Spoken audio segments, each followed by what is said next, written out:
inflation to come back to normal levels. So I have no doubt that housing is going to, its contribution is going to be falling over the coming year. That's the single most important contributor to inflation.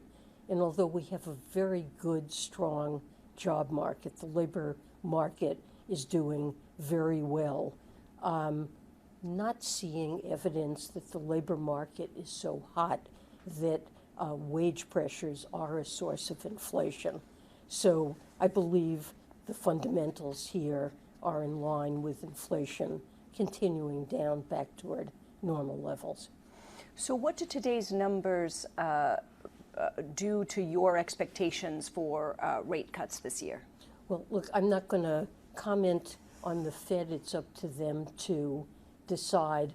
I would simply note that Chair Powell has indicated that they want to see additional evidence of a sustainable decline in inflation, and that they've not yet seen that. So, but what they decide on rate cuts, the economy is clearly performing very well, but I certainly don't see it as overheated. The labor market is the strongest labor market we've had in 50 years, with unemployment below 4% for the longest stretch really in 50 years. And yet you don't see signs in the labor market of wage pressures sufficient to contribute meaningfully to inflation. So I think the IMF had it right. We've got a good, strong U.S. economy. The U.S. economy is responsible for a substantial share of global growth and is lifting growth all around the world. So considering the overall picture, do you think that inflation is going to play a factor in, or be a factor in, the chances of re-election for this administration? Well, I know that Americans are concerned with the high cost of living in a number of different areas, and it's President Biden's top priority to address that concern. Healthcare costs are worrisomely high. President Biden has enacted legislation to bring down pharmaceutical prices, to cap the price of insulin for seniors.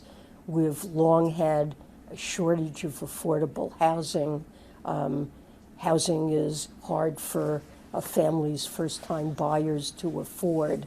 He's proposed legislation that would make it easier for a first-time home buyer to acquire a house and encourage sellers who, many of whom have locked in very low rates on their mortgages and are reluctant to sell. He's also proposed an incentive for them to put houses on the market. So he's looking to lower housing costs to address that concern. And of course, all the incentives in place now for clean energy and subsidies really to homeowners to be able to put in place, whether it's new windows or doors or solar panels on the roof, to bring down their energy costs over time as well. So you've touched upon a number of issues, and we'll try to tackle them one at a time. Let's go back to the IMF and what was said last week. Last week, as we said, the highlight was the divergence between the U.S. economy and other global economies, and many are worried that the dollar staying higher for longer is putting pressure on many other economies around the world. Problems like higher inflation, higher debt service costs. Is this a dynamic that concerns you globally? We want to see the entire world do well, but the Federal Reserve's first and foremost obligation is to set monetary policy to be consistent with its goal of price stability, which it's defined as 2% inflation. And likely if inflation continues to come down, interest rates will moderate some. It is true the dollar has been strong, and there are divergences globally in terms of economic strength. and economic performance, and adjustments of exchange rates in markets is part of what enables countries to have different policies that are appropriate to them. I mean, what measures can stem the dollar's rise? Well, a key factor here is the strength of the U.S. economy and the level of interest rates. And it's not, my position has been that large countries with market-determined exchange rates, allowing exchange rates to float with intervention occurring only in very rare and exceptional circumstances, that's appropriate. I'd like to come back to that point, but first I wanted to ask you about deficits. President Biden wants to cut deficits by $3 trillion by raising taxes on corporations and on the wealthy in 2025. But in the meantime, the IMF and bond investors have voiced alarm about the sustainability of U.S. debt. Does it worry you that there could be a return of the bond vigilantes that we saw, that last year that was pushing up Treasury yields last autumn, and especially if rates are staying higher for longer?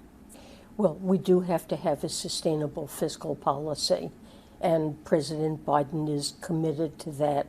At the moment, the projection, I think the metric that I look at most carefully in judging the sustainability of our fiscal path is the interest that we pay on the debt measured in real or inflation-adjusted terms. And our projection is over the next decade, with the deficit cuts that President Biden has proposed, that those interest expenses, even where we are assuming and forecasting in line with private forecasters that interest rates, longer-term interest rates will be higher, we're projecting real net interest costs of just over 1%, which is manageable. But we do need to bring deficits down. And as you said, President Biden believes we should both invest in our economy so that we can enjoy strong and equitable growth. And his budget proposes to do that, but at the same time, it asks corporations and wealthy individuals to pay their fair share. And I think both are possible, but we do need to see the deficit go down. I mean, on this, do you think that there's a problem with credibility in the achievability of the plan, if you will? Because even going into 2025, there's likely to continue to be a divided government. So how can you convince both the markets and international institutions that this can be grappled with? Well, in spite of the divisions in Congress, we did raise the debt ceiling. We have actually enacted some deficit reduction in connection with that. The Inflation Reduction Act, in spite of providing a lot of incentives for clean energy, did provide a lot of additional resources to the Internal Revenue Service. We have a huge tax gap. That's the difference between the taxes we actually collect and the taxes that are due if everyone was paying what they're supposed to pay. That amounts to an estimated $7 trillion over the next decade. That's a huge opportunity, and there's more that we can do on that front. That doesn't involve raising tax rates at all. It just means spending enough on enforcement. And I should also say customer service, which the IRS had been tremendously deprived of the revenue necessary to be a modern tax agency that treats Americans well and helps them pay their taxes. So there's a lot of revenue to be had there.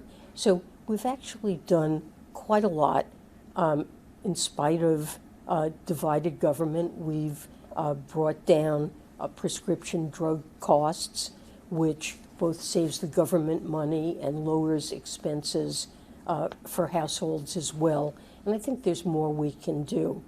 Many of the features of the Jobs Cut and Tax Act of 2017 will expire next year.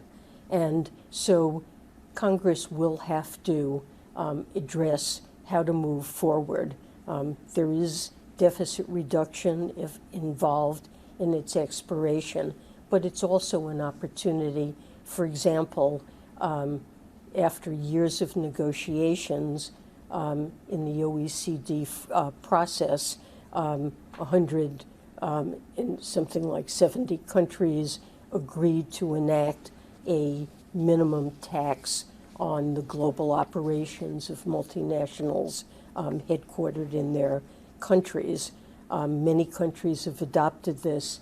The United States has not yet adopted it, but several $100 billion will come just, for example, from going along with something that is certainly in our interest to do. So just to finish on this, I mean, so the clean energy tax credits, you do not worry that the rising cost of this is pushing back the goalposts, if you will, for fiscal sustainability? You know, dealing with climate change and creating jobs throughout the country, including in areas that really haven't seen a lot of opportunity, including coal communities that have been badly affected. I think these are really important goals, and we have raised our estimate of the spending that will be associated with this clean energy program. What that means to me is it's really working well, and eventually that is really going to make America more secure in terms of our energy supplies. We'll be less dependent on oil markets and rid ourselves of the power of Putin, for example, to make decisions that escalate the cost of energy for Americans, and it's going to, over time, bring down energy costs considerably.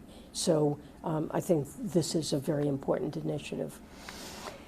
You mentioned Putin, so I'll jump to a very live issue, which is disagreement among G7 nations, among your counterparts, on what to do with the $300 billion in frozen Russian assets. I believe you need to make recommendations before the G7 summit in June. And is it correct to say that the leading option right now is pulling forward the interest on those assets in order to then issue bonds or loans for Ukraine? Is this where the compromise, in particular with European countries, is falling? That's an option that's been discussed. The leaders have asked us to give them a range of options. So we've discussed quite a few. I believe that based on international law and other factors, that outright seizure of the assets is something that's justifiable. But that's not the only possibility. We could envision the assets serving as collateral for borrowing in the market to help Ukraine. But the Europeans have taken a very constructive step, and that is that most of the Russian assets held in Belgium at Euroclear have now converted to cash, and Euroclear earns interest on those assets. And the European Union has agreed to segregate that interest and essentially move forward on a program in which it would be transferred to Ukraine. And this is an approach that could be broadly supported by countries that are concerned about seizure of assets.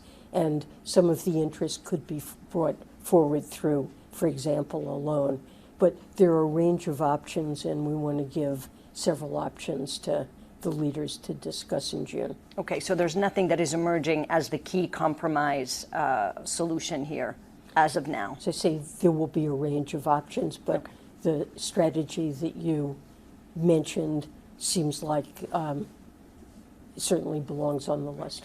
And it would, from what you've said, it sounds like it would be possible without outright confiscation of the assets, which is... It doesn't require touching the assets. Okay. And how does the new congressional authority for seizure play into this? Well, the Repo Act gives the president the option, if he considers it appropriate, to actually seize the assets that are in the United States. Okay. It's a relatively small amount in comparison with what's in Europe, but it gives him that option. Got it. Let's move back to currencies, which we touched upon. So last week here in Washington, you agreed with your counterparts from Japan and South Korea to, quote, consult closely on foreign exchange market developments. And you yourself acknowledged the serious concerns regarding the sharp declines in these countries' currencies. The yen, of course, I believe is at the lowest level against the dollar since 1990. Would the U.S. consent to Japan intervening in the currency market to prop up the yen? So our expectation of all major countries, and this is a G7 commitment, is that exchange rates will be market determined, although intervention when there are disorderly markets or excessive volatility, we would hope that would be rare and expect that such intervention would occur only rarely, only with excessive volatility, and that they would consult in advance. And I don't really want to comment on Japan specifically or any other currency, but those would be our expectations. But from your expertise, I mean, would you say that the yen is out of line with fundamentals at the moment? I'm not going to weigh in on what the appropriate value of the yen is. Okay, so let's move to China, because you recently traveled there. And you warned during your trip there about the overproduction of electric vehicles, of solar, other products, flooding the global market, killing jobs. It seems that thus far, China has not really acknowledged the problem. Does the U.S. need to act now to protect these industries from Chinese imports, even as you and your counterparts are discussing balanced growth? Well, first let me say they have actually acknowledged the problem. And in several recent statements, the issue of overcapacity has been recognized. So what I think my responsibility is to emphasize the undesirable spillovers of excessive subsidies to everything in the clean energy supply chain, and to make sure that that's heard at the highest level. I believe that I've been successful in doing that, and I want to emphasize this isn't just a U.S. issue. This is an issue for Europe, for Japan, for emerging markets like India and Mexico. We're not the only country that is concerned by the market being flooded with goods that are being, at the moment, for example, the capacity in China to produce solar panels, I believe, is on the order of twice total world demand.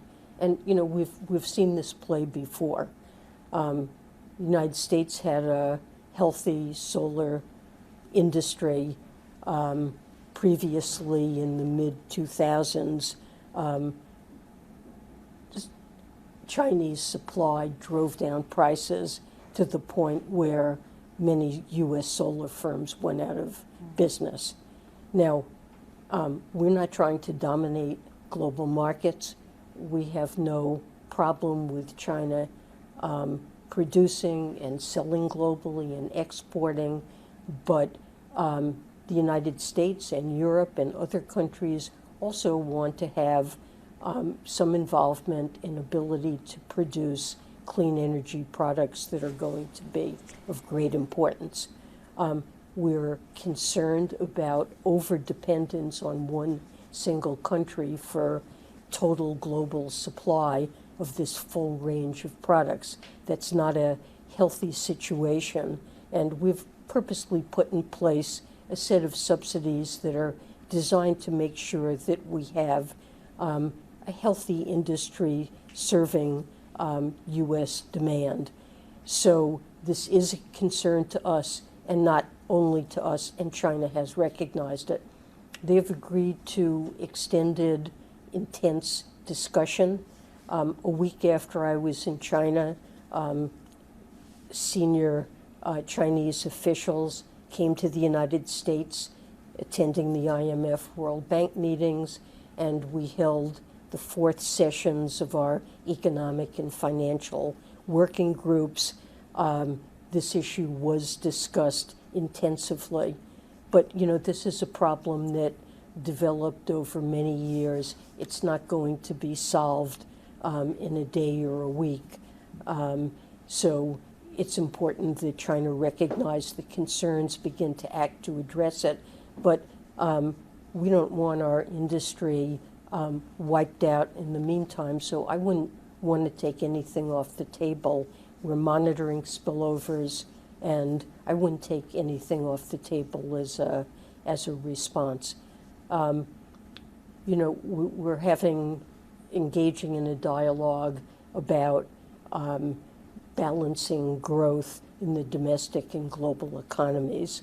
And a long-standing theme in discussions about China is the need to support domestic demand, and in particular to boost consumption, not on a transitory basis, but on a, you know, for an economy at its stage of development.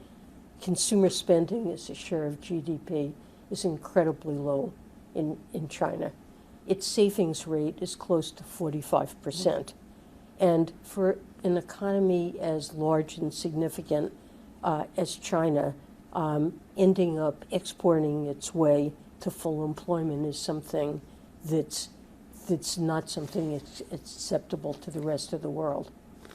You know, before your trip to China, you said something that I think, you know, baffled many, which was in an interview, you said that your thinking had changed with regard to comparative advantage, essentially, in trade, and that you said that when you were growing up, if somebody sent you cheap goods, you would send them a thank you note, but that now your thinking has changed. Has your thinking changed with respect only to China, or has your thinking changed on this writ large? Well, particularly with respect to China, because this has been historically, for the United States, a special issue with regard to China. I think it's well documented that the United States experienced what's referred to as a China shock, which was after China was admitted to the WTO, its exports to the United States utterly surged. That partly reflected low labor costs, but it partly reflected subsidies and other Chinese policies. And that really ended up with a huge loss of good manufacturing jobs in parts of the country that have really never seen employment recover. So we have parts of the United States that have been doing very well, the coasts. We have parts of the country that have really been left behind and not seen a lot of opportunities. And generally I've been in favor of free trade, but it has to be something that broadly benefits people throughout the country. If it's something that benefits a small group and results in worse outcomes for a large number of people, then I have concerns about it.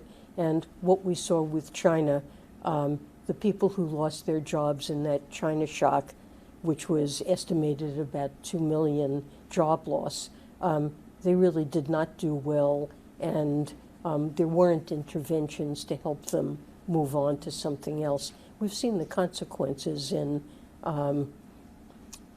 communities that have suffered, people who've not been able, a decline in labor force participation, wage loss or non-existent wage growth over decades. And I think that's something that's had a very negative effect. So you don't think that this sort of new thinking is a harbinger of further, or an excuse of further protectionism? I don't think it should be. I think a couple of other questions. Still on China, one other question. You also warned Chinese banks that they face sanctions if they facilitate transactions by Chinese companies to supply dual-use goods to Russia. This has been said it could be a trade that would rebuild Russia's military capabilities. I believe Secretary Blinken, in fact, is in China right now discussing this very point. Is it time to back up your warnings by cutting off Chinese banks? Well, there's an executive order that the president signed that gives Treasury the power to sanction foreign banks in China or other places that are facilitating the flow of military goods to Russia. That's an important power, and it's one that we would be prepared to use if necessary. We've had intensive discussions with the Chinese about this. I think they understand our position, and it is a tool that's available. Okay, but nothing imminent? I have nothing to announce in terms of sanctions. Okay. You mentioned President Biden, and we've talked a little bit about industrial policy. This administration has placed a lot of emphasis on domestic production of electric vehicles, of batteries, but demand for electric cars is falling, or is falling off, rather. And it does seem like this is the sort of product that may require sort of constant subsidies to prop up demand. You've talked a little bit about this, but let me push you somewhat to say, I mean, has this been a wrong bet by you and the president? I think we're going to see a growing and thriving electric vehicle industry in the United States. We're already seeing that. I think the prospect for sales of EVs, especially as the charging network is built out nationally and the adjustments take place in the supply chain that enable car manufacturers to qualify for there's a $7,500 tax incentive that's available for purchasers of these cars. We've issued notices of proposed rulemaking on how to qualify. It does require substantial shifts in the supply chain in particular, but we're seeing that occur. And battery production, electric battery production in the United States is just booming. I've been in Georgia, Tennessee, North Carolina, other places to see huge build out of electric batteries for EVs. And I think we're going to see swelling demand in the years ahead, and the incentives are all there. I have a last question for you. You are an expert on labor economics, a giant at the academic level, at the global level. But what is the one thing that you tell a person who is entering the job market today? One piece of advice. Well, I think it's necessary to have the right skills and training. The job market has shifted a lot, and being well-trained to start a career, but technology changes a great deal over time, and learning and training has to be a lifelong experience. I encourage people to take every opportunity they have to learn new things on the job, to keep their skills updated, and to have the flexibility to be able to shift what you do and take on new opportunities. Thank you. Thank you very much, Secretary Yellen. It's been a pleasure having you with us today. Thank you. It's my pleasure. Thanks so much for the invitation.